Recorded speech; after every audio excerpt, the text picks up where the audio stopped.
많은 신랑분들이 처갓집 관련돼서 뭐 용돈이라던가 뭐 집을 사준다 이런 거에 대한 부담감을 느끼시는 분들도 계시잖아요. 지금 보면은 보통 일반적으로 베트남 국제 결혼하는 신부님들이 많은 걸 신랑한테 요구하지는 않습니다.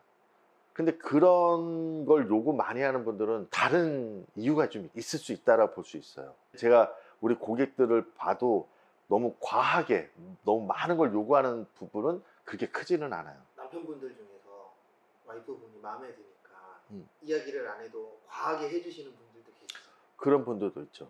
그러니까 내가 좋아서 내가 더 해주고 싶어 하시는 분들도 계시는데, 너무 처음부터 돈으로 모든 일을 해결하다 보면은 우리가 돈이라는 게 올라가는 건 좋은데 내려가려면 좀 힘들잖아요. 제가 이 업을 해보면서 가장 중요한 게 적당이에요.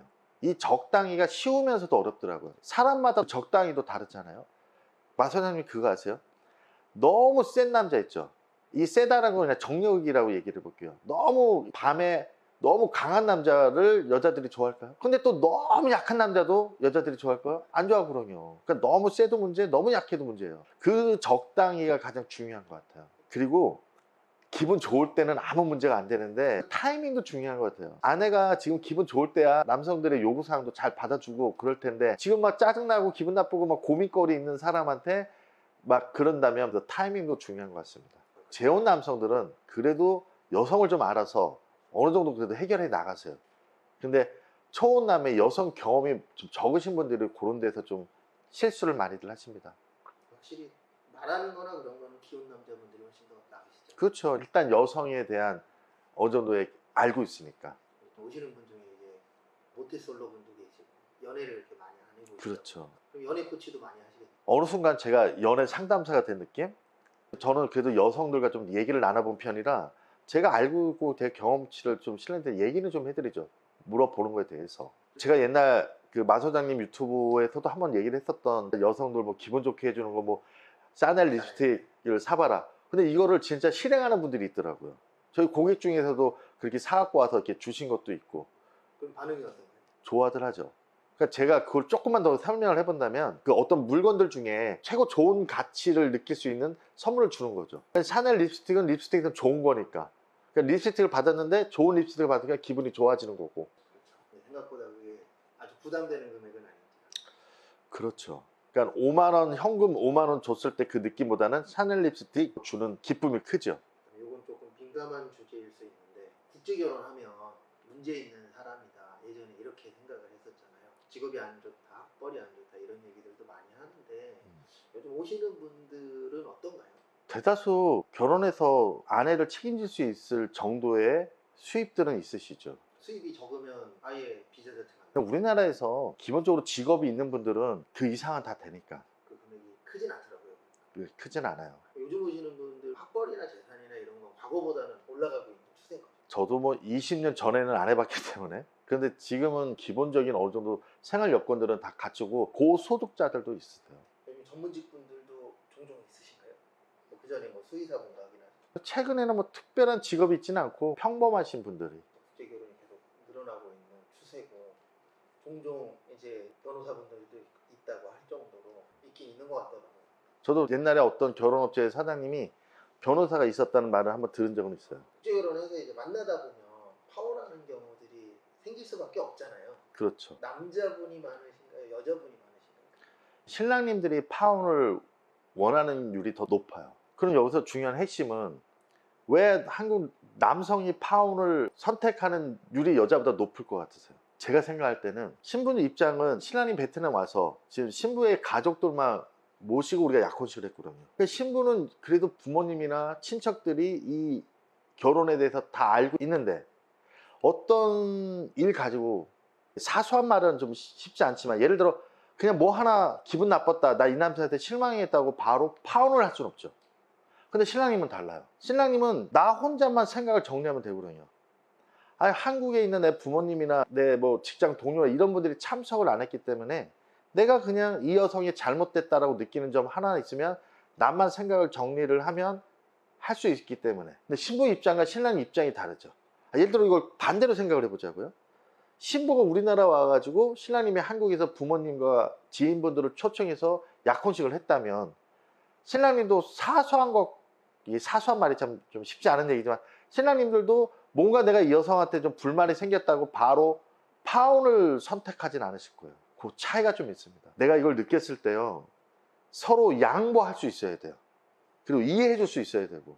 그러니까 신랑님이 어떤 하나 갖고 부딪혔을 때, 우리 간단히 예를 들어보면 나는 지금 생선을 먹고 싶은데 아내가 고기를 먹고 싶다면 마사님도 양보할 수 있는 거잖아요.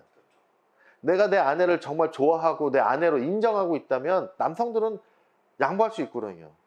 근데 내가 이 여성에 대한 관심도나 깊이가 낮다면 그럼 내가 먹고 싶은 대로 먹으려고 하겠죠. 신랑님들이, 제가 이게 국제결혼에 이게 본 것 중에 아주 잘생긴 남자가 잘 사는 것 같지 않더라고요. 그냥 사람에 대한 배려심 있고 서로 이해하고 따뜻한 남자들이 오히려 여성들하고 더 잘 사는 것 같아요. 보통 국제결혼 회사 사장님들이 엄청 잘생기고 돈 많은 남자보다는 그냥 평범하신 분들이 오히려 결혼은 더 잘 사시는 것 같아요.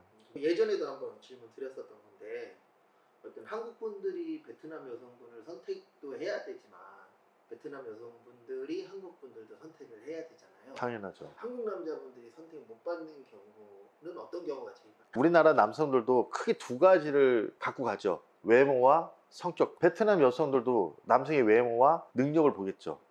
어떤 거에 더 비중을 두느냐에 따라 이건 달라질 것 같아요. 그러니까 외모의 비중을 높다면, 외모가 어느 정도 만족이 되면 그거는 덜 볼 테고, 이 두 개를 다 보려는 게 힘들죠. 그래도 여성도 외모도 되고 좋은 성격이, 이 두 가지를 다 갖고 있는 사람이면 또 해볼 수 있는데, 자기도 그게 안 되면서 상대편한테 그걸 원한다. 우리가 흔히 그러잖아요. 이 밸런스가 어느 정도 맞아야 된다고. 그건 좀 중요한 것 같아요. 선택을 이제 많이 받으셨는데 베트남 신부분이 한국 남자분을 일명 깐다 그러잖아요. 그런 게 좀 많으신 분들도 계시죠. 제가 순간적으로 이 생각이 났어요. 제가 옛날에 신랑 신부님을 제가 소개를 했는데 우리 신랑님이 아토피가 굉장히 심했어요. 그 신랑님이 진짜 좀 심하셔서 쉽지 않으시겠더라. 근데 맞선을 봤는데 신부가 이랬어요. 내가 그 오빠 그 손, 이 팔을 좀 만져봐도 되냐고. 저도 생각지 못한 대답이었고 우리 신랑님도 놀랬죠. 여기서 우리 신랑님이 느낄 수 있는 게 뭐예요? 이 사람이 나한테 관심이. 이 결혼을 정말 고민하고 있다는 거죠. 이 여성이 우리가 한국에서 생각하고 있는 뭐 부정적인 생각이라면 이 여성이 굳이 그걸 만지려고 하겠어요? 저도 그때 놀랐어요. 그래서 우리 신부님이 우리 신랑님 팔을 이렇게 만져보고 저는 괜찮아요 이랬거든요. 그분들 지금 서울에서 살고 있습니다. 그 두 분은 잘 사시지 않을까? 그렇죠. 임신도 했어요. 우리 신부님이 얼굴은 그렇게 이쁘지 않았는데 우리 신부님이 키가 좀 컸고 몸매가 좀 이쁘셨어요. 근데 그 따뜻한 마음을 본 거죠. 이게 정말 제가 어려운 게 뭐면은 웃는 거는 저도 옆에서 어떻게 두 분 한번 웃겨줄 수도 있거든요. 근데 감동은 제가 해줄 수 있는 게 아니에요. 그건 신랑님이, 신부님이 직접 하셔야 됩니다. 우리 신랑님은 그때 그 아내의 따뜻한 마음을 봤죠. 아마 한국에서 누가 자기 이빨 만지겠다는 사람이 있었을까요? 그래서 신랑님들이 아내를 기쁘게도 해줘야 되는데 감동도 줄 수 있어야 돼요. 이 기쁨의 윗단계가 감동인데 그 감동을 아내한테 줬다면 아내는 분명히 신랑님한테 마음이 확 열릴 거예요. 우리 신랑님들도 공항에서 헤어질 때 눈물을 보이는 분들이 계세요. 감동 먹은 거죠. 뭔가 내가 진짜 이 헤어짐이 너무 아쉬운 거죠. 근데 이거를 울지 않았다고 이게 뭐 진정이 없고 울었다고 진정, 이것도 그렇게 얘기를 할 수가 없어요. 단지 확률적인 거죠. 옛날에 한번 우리 신부님이 공항에서 헤어질 때였는데, 하노이 공항에서 헤어질 때였어요. 그때는 하이폰까지 돌아가는 또 시간이 오래 걸려서 제가 신랑님한테 신부님 빨리 보내주자고 제가 그랬거든요. 근데 신부가 너무 좋아하는 거야. 그래서 우리 신랑님이 그랬거든요. 아유, 나 안 좋아하나 봐요. 가는 걸 너무 좋아한다고. 지금 그분들 잘 살고 있습니다. 흔히 공항에서 뭐 눈물을 흘리지 않으면 이 여자는 나한테 마음이 없다, 이렇게 단정 지을 수는 없거든요. 죽물도 나와야 속는 거지. 그렇죠. 못 보는 것도 아니고 몇 달 지나면 다시 올 거야. 사람마다 생각이 다르다 보니 그것도 중요한 것 같아요. 주변에서 내가 어떤 얘기를 들었는지. 그거 되게 중요해요. 그러니까는 신랑님들이 요즘에 유튜브에 워낙 많은 말들이 있는데 그 말을 믿고 그렇게 생각하고 있으니까 부정적인 결론을 내고 부정적인 시각으로 먼저 바라보고 있더라고요. 이 선입견이라는 게 되게 무서운 것 같아요. 내가 좋은 얘기를 많이 들은 사람은 덜한데 안 좋은 얘기만 들은 사람은 다 이거를 안 좋은 쪽으로 더 생각을 많이 갖게 되더라고요. 제가 마 소장님한테도 그런 얘기 한번 해본 적이 있는데, 한국 남성들이 가장 베트남 여성들한테 걱정하고 고민하는 건 여성의 가출이잖아요. 근데 베트남 여성한테는 한국 남성의 엄청난 일 때문에 제가 설명 한번 드린 적이 있어요. 네. 그럼 누가 더 고민되겠어요? 더 큰 고통이겠습니까? 현실적으로 이게 전혀 없지는 않은 것 같아요. 저는 없진 않겠죠. 뉴스에 나온 적도 있으니까. 있으니까. 이 부정적이신 분들 중에서도 결혼하러 오시는 분들이 계시잖아요. 있겠죠. 실제 만나보신 적이 있으신가요? 한국에서 상담을 할 때 너무 부정적이면 저도 그 신랑님을 소개하기는 어렵고, 들은 얘기를 막 하는 건 있죠. 실장님 무슨 유튜브에서 봤는데 뭐 이건 이렇다며요, 뭐 하네요. 그래서 제가 그분들한테 얘기해줘요. 그 말이 꼭 다 정답일 수는 없거든요. 평형추를 잘 맞춰야 되는데 내가 부정적인 평형추가 너무 높아버리면 결국은 부정적인 생각에 갇혀버리더라고요. 그런 분들은 솔직히 국제 결혼을 안 하시는 게 본인한테도 좀 어려운 점이 많죠. 모든 걸 부정적으로 보고 있으니까 어려움이 많죠. 그러니까 어떤 여성한테도 계속 어떤 이야기를 할 때도 안 좋은 생각을 갖고 안 좋게 얘기하고 맨날 의심하고, 의심하면 끝난 것 같아요. 의심을 안 하는 게 최고인데 이게 또 의심을 살 수 있는 행동을 또 보게 되면 옛날 우리 고객 중에 이런 말 한 적 있어요. 아내가 20살 초반의 여성이었는데, 실장님 내가 만약에 20살이었다면 나는 더 휴대폰 많이 봤을 것 같다고. 그분은 이미 그 정도 그런 생각을 가져주니까 아내 그런 거를 그렇게 막 비난하거나 뭐 그러진 않으셨죠. 이해를 해주는 거죠. 그럴 수 있겠구나. 이해를 해야 되는데 이게 나이 차이가 나다 보니까 그렇죠. 그 신랑님은 아내를 이해를 해보려고 했었죠. 그 부분이 가장 중요한 것 같아요. 솔직히 100% 다 이해를 못 하겠지만 최대한 내가 이해해보려고 맞춰줄 수 있는 것도 맞춰주고 내가 아내로 인정하고 사랑하는 만큼 신랑님들도 양보할 수 있는 것 같아요.